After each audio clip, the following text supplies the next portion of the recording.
The Atheist Debates Patreon project presents Thoughts on Belief and Knowledge. So for years I've pointed out that knowledge is a subset of belief.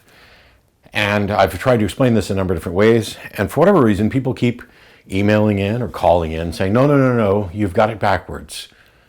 Belief is a subset of knowledge. I have to know something before I can believe it. And that just sounds correct. So we'll just stop there and say I was wrong all this time. You have to know something. Oh, wait, it's not that way. And yet it completely feels as though it is in that context. And what we're talking about in this case is the difference in the word know.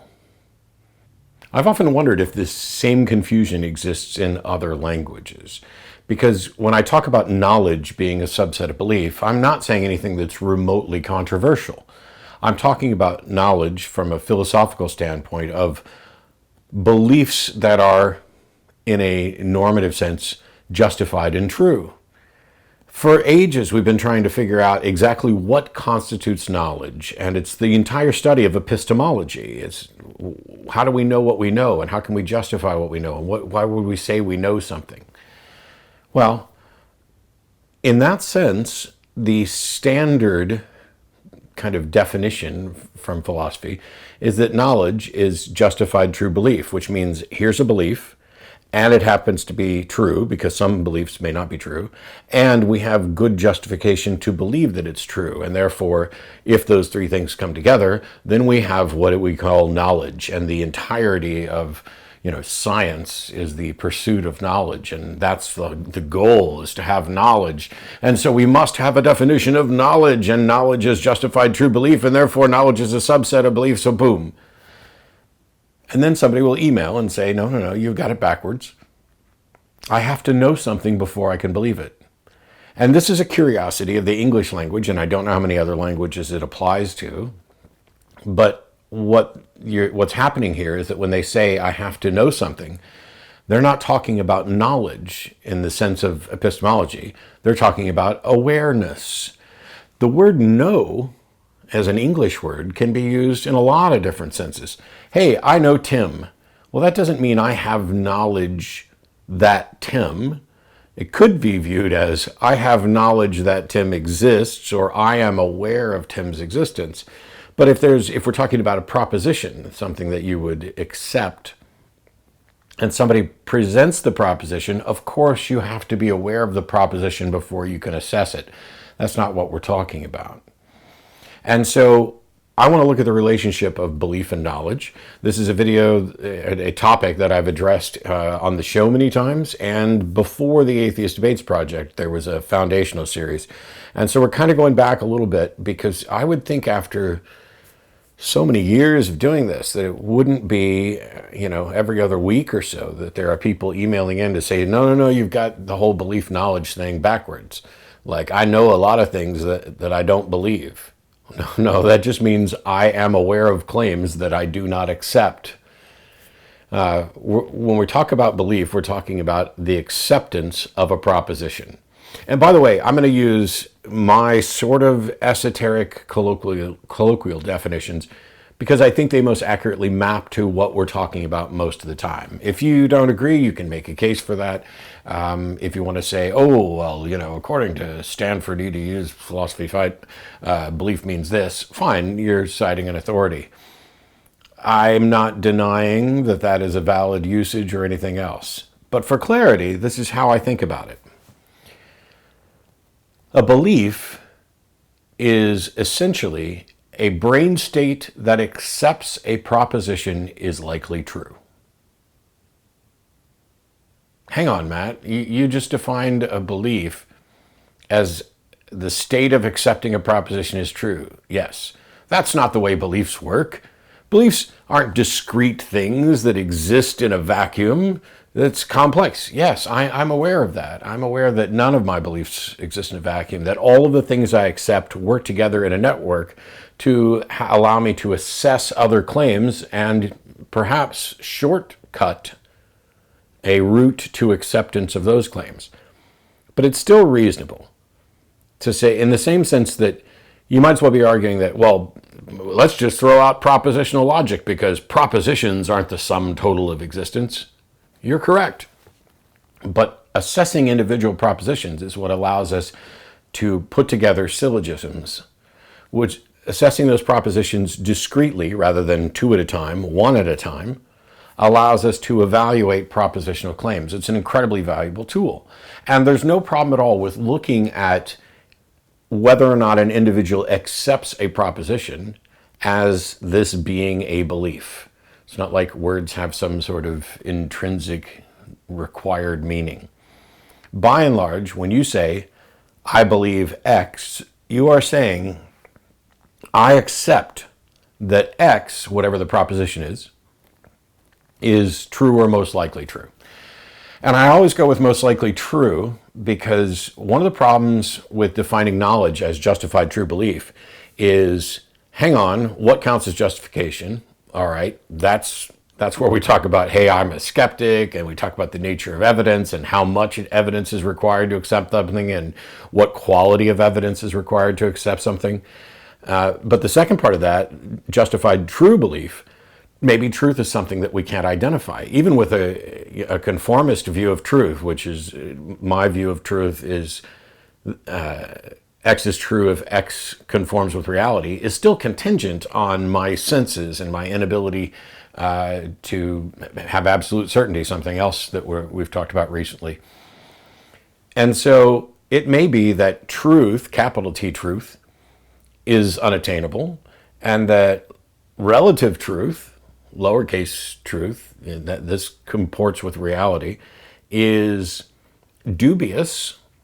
Am I in the matrix? Am I seeing something in the sense of a delusion or a hallucination? Am I hearing something in the sense of an auditory hallucination, which is a weird way to name that, but that's a video for another day.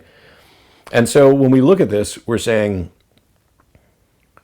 I believe things. I accept that things are thus and so, to some degree of confidence. And by and large, I find that when people talk about knowledge, what they're actually saying is, I am extremely, extremely confident in my belief, because we all recognize that there are things that we can just kind of believe. Hey, I believe that my spouse is being faithful. You can have a varying degree of confidence in those things. And at some point, that confidence will get you to essentially say, I know this. And when we say I know something, we are kind of engaged in a bit of hyperbole. We're kind of saying, my confidence in this is so high that I'm going to assert that I couldn't be wrong. And this is where we get to this issue of absolute certainty, which, as I mentioned, we're going to be talking about more right away. So if we define belief as the acceptance of a proposition is true, and we define knowledge as a belief held to such a high degree of confidence that it would be worldview altering to discover that it was wrong, now I think we have what's really going on when people talk about belief and knowledge. It's not that it's actually a justified true belief, because if the belief is in fact true, the justification may or may not be relevant. I mean, how did you show it was true? How did you gain access to the truth? And what's important most often is the belief and what our justification is. Because even if we don't have access to truth, we may have access to that which conforms with reality sufficiently by independent verification and other things to say, hey, this counts as knowledge. I know that the Earth orbits the sun. All of the data suggests that, and it would be worldview altering to discover that I'm wrong. Once upon a time, though, somebody could have said, I know that the sun goes around the Earth. All the available data points to that, and it would be worldview altering to discover that I was wrong. And then we discovered that that was wrong, and it was in fact worldview altering. It went from placing the sun as the center of the solar system and or the Earth as the center of the solar system and perhaps the universe. Would it be a solar system then, or would it be an Earth system? To having the sun as the center of our solar system. That dynamic opens up issues of gravity and axial tilt and rotational spin and momentum and orbits and nested orbits, and whether the orbits lie at a plane or everything else, it changes the very thing we were looking at the beginning, which was planets, which were that translates to wanderers. These were the stars that weren't in the same place seemingly all the time. These were the lights that moved around and wandered, and they did strange tracks, and we couldn't map it out because our model of the foundation was wrong. By and large, when somebody says, hey, I believe something, all they're saying is, I'm pretty convinced that's true. I'm more than 50% in favor of that proposition. But if you had a standard six-sided die and you were to say on a 1, 2, 3, 4, or 5, you lose, and on a 6 you win, and I hand you the die and say, you're going to roll this, do you think you're going to win? And most people probably say, I don't know. Okay. If you did think you were going to win, don't you think that would be something you'd be aware of? Is it possible to have a positive belief of something and not be aware of it? I'm not completely sure. I don't think so. But that's a subject to kind of dig in more with other people than just with me sitting here. But if I said, hey, what are the odds that you're going to win? 1 in 6. And do you believe that? Yeah, I believe it. Do you know it? Yeah, I know it, given all the available data, unless this die is weighted or something else, some presumption that I haven't considered. It's pretty straightforward. You just do the math and you get to 1 in 6. And this is why we consider deductive arguments and deductive propositions, things that are directly derived from knowns or truths, to be much stronger than inductive and inferences. Inductive arguments, abductive arguments, inferences, etc. And this is why mathematics is often viewed as knowledge, despite the fact that there are curiosities and paradoxes within mathematics. And in some cases, for my friends in the UK, maths may be broken. But we're talking about belief and knowledge. And so when somebody says, hey, I have to know something before I can believe it, that is an equivocation fallacy where we're using the word know, K-N-O-W, in two different contexts. One of them is, I'm aware of this. I'm aware of the proposition. The other one is, I hold this proposition to be true and consider it knowledge, not mere belief. And once you change that thinking to avoid that peculiarity in English language, what you realize is that there's nothing controversial here. If we drew set theory and had a circle that was all of the things you believe, and then there's another circle that is all the things that are true, and those two are going to overlap because presumably you believe some true things, and also there are things that are true that you don't believe. And then where do you put the circle for knowledge? Well, knowledge must be something you possess. You must actually have a belief. And so it's going to be some smaller circle in the intersection between those things that you believe and those things which are true. But that may not be accurate either.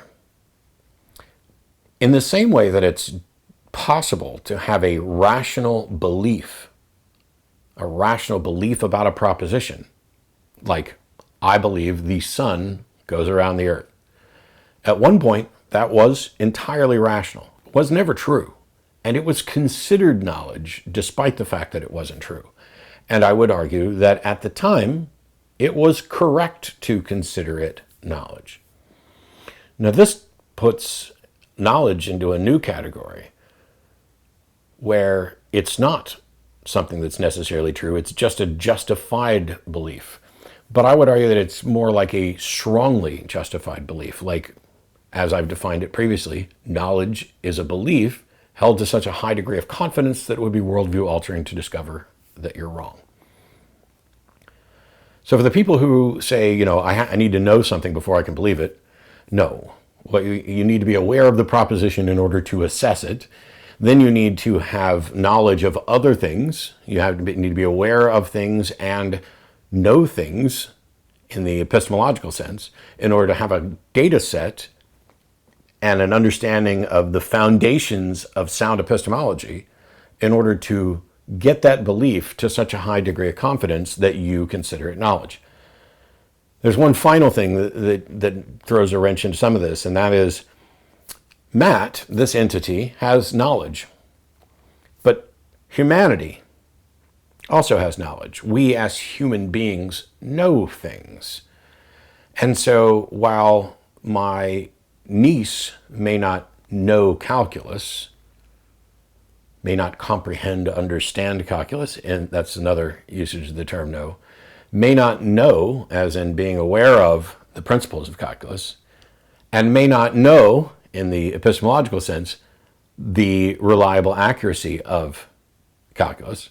It doesn't change the fact that human beings know calculus. And so what do we do when there's something that counts as knowledge that we human beings have that some other person is either ignorant of or it holds beliefs in direct opposition to those things?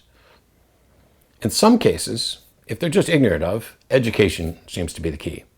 For others, we know, for example, that the earth is not flat, and yet there are people who are claiming to know that the earth is flat. This is the whole reason that we care about epistemology. It's not knowledge that matters in our day-to-day life, it's belief. We act in accordance with our beliefs. If you believe something, you don't wait until you have knowledge or certainty or extreme confidence to act upon it. You are always acting in accordance with your beliefs. And when your beliefs come into conflict, like I believe it's wrong to steal, and I believe I'll die if I don't steal, some beliefs have a priority over others, to where if I'm convinced that the only way for me to continue to survive is for me to steal something that doesn't belong to me, then all of a sudden that belief trumps the other belief that it's wrong to steal. And it doesn't just mean that the other belief is wrong. It shows that the other belief is too simple, and that the belief that we should have held is absent extenuating circumstances, it would be morally wrong to take this item that does not belong to me. And then we start to recognize that what we're talking about, even when we're talking about science, we're talking about water molecules, how they move. Well, they don't move when they're frozen. And so there's some extenuating circumstance there that changes how we perceive and understand even the nature of science. So the short version of this is there are people who constantly say, hey, knowledge isn't a subset of belief. Belief is a subset of knowledge. Here's all the things I know, and some of them I believe. Well, that's not true. Because how could you possibly claim, here's something I know, and not believe it? You know this to be true. Anytime anybody's using that type of argument, they are substituting a different meaning and usage of the word know. What they mean is, here are all the things I'm aware of, like I'm aware that somebody thinks there's UFOs, and somebody thinks there's a Bigfoot, and somebody thinks there's a pixie, and somebody thinks the world's flat. And of that, there's a set of things that I believe. So to make it easy, I would say, move the outer circle to not be the word know, move it to aware of. Then there are things that you are aware of that you believe. And then there's some subset of those things which are actually considered knowledge. But if two people come up to me and say, hey, Matt, I believe you're wrong, and the other one says, I know you're wrong, does it really matter that the person asserts their knowledge? Given we live in a world where people exercise this hyperbolic view constantly, I don't care if somebody says they know I'm wrong. It's enough for them to just believe I'm wrong. And if you believe I'm wrong, then we can have a discussion about it. What is your reasoning for thinking that I'm wrong about something? Here are my arguments. Here's my evidence. Here are my counters. Here's that evidence. It doesn't matter whether or not you came to me and said, I believe you're wrong, or if you came to me and said, I know you're wrong. And so on that front, when it comes to what is reasonable to accept, knowledge is irrelevant. Now, I know that somebody's going to take that little clip, Matt Dillahunty just said, knowledge is irrelevant, and blow it completely out of context. Knowledge is critically important. It's the reason why there's an entire discipline within philosophy to study knowledge, epistemology. How do we know what we know? How are we justified in knowing this? And what should we count as knowledge is really what the question is. What should we count as knowledge? And it's a little bit of a bait and switch, because if I believe that the earth orbits the sun, but I don't claim to know it, What's changed? I'm convinced that this is the case. I'm convinced to some degree of confidence. I am going to act in accordance with that belief. I can continue to test and build models. What do I get out of saying, I know this? I think what we get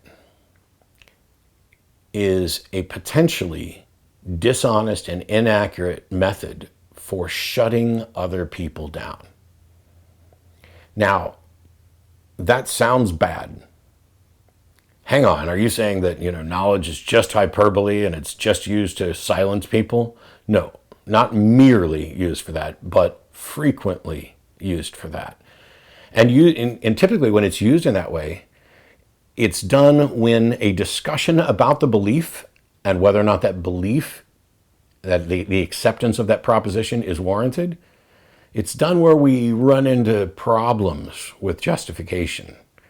It's done where we don't agree on what should be believable. And so some will just assert, nope, we know this. I know this, I know this, I know this.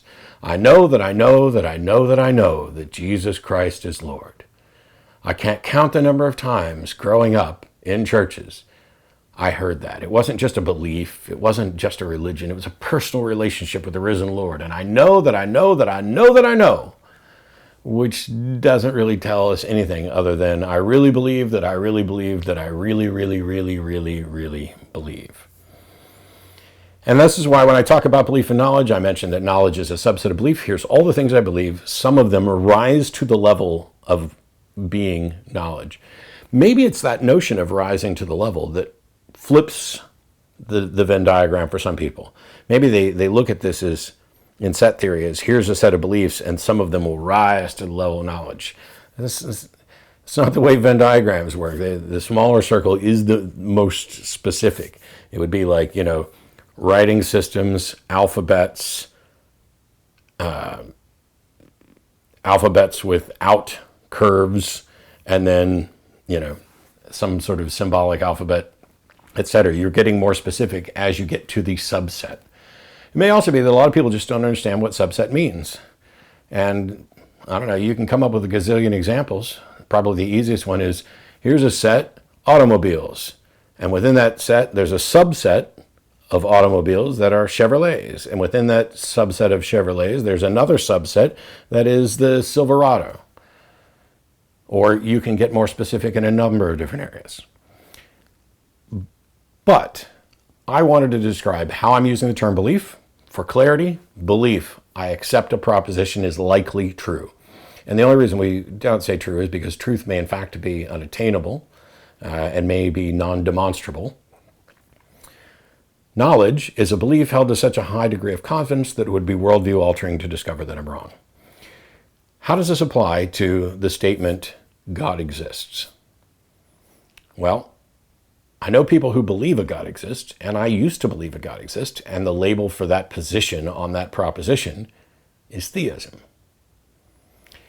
Then there are people who do not believe. And you could call this non-theism, you could call it the weak atheist definition,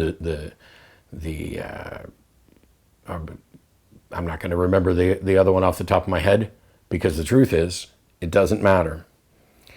What do you do when somebody says, I know there's a God?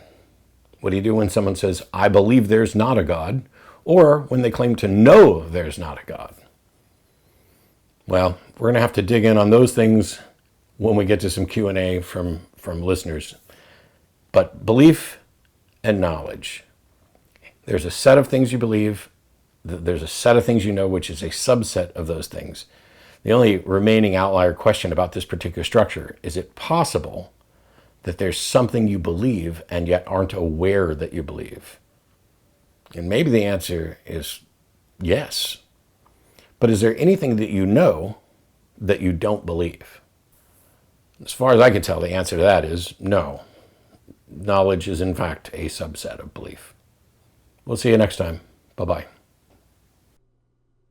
This video is made possible by supporters of the Atheist Debates Patreon project. You can find more information and add your support at patreon.com/atheistdebates.